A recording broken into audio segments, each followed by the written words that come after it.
మంత్రులకు తెలియకుండానే అధికారుల బదిలీలు జరుగుతున్నాయా? సొంత శాఖల పోస్టింగులపై సైతం మినిస్టర్లకు సమాచారం ఉండడం లేదా? బదిలీలపై అధికారులతో పాటు మంత్రులు అసంతృప్తిలో ఉన్నారా? రేవంత్ క్యాబినెట్లో అసలు జరుగుతోందేంటి?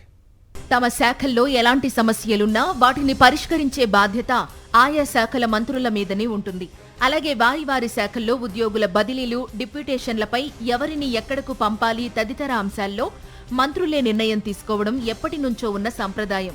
అయితే ఆ సంప్రదాయాన్ని కాదని మంత్రులకు మాట మాత్రంగా కూడా చెప్పకుండా కొన్ని శాఖల్లో కొంతమంది ఉన్నతాధికారులు వ్యవహరిస్తున్నారనే చర్చ జోరందుకుంది. ఒక మాటలో చెప్పాలంటే పలువురు తెలంగాణ మంత్రుల మాటను ఒక చెవితో విని మరొక చెవితో వదిలేస్తున్నారట కొంతమంది ఉన్నతాధికారులు.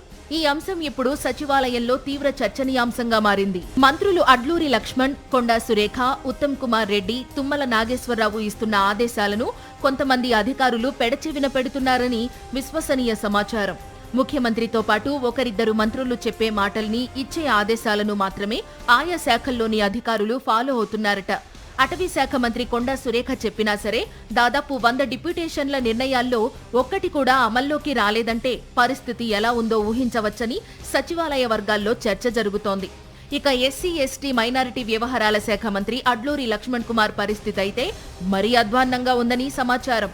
ఆయనకు తెలియకుండానే మైనారిటీ, ఎస్సీ గురుకులాల్లో డిప్యూటేషన్ల నిర్ణయాలను అధికారులు తీసేసుకున్నారట.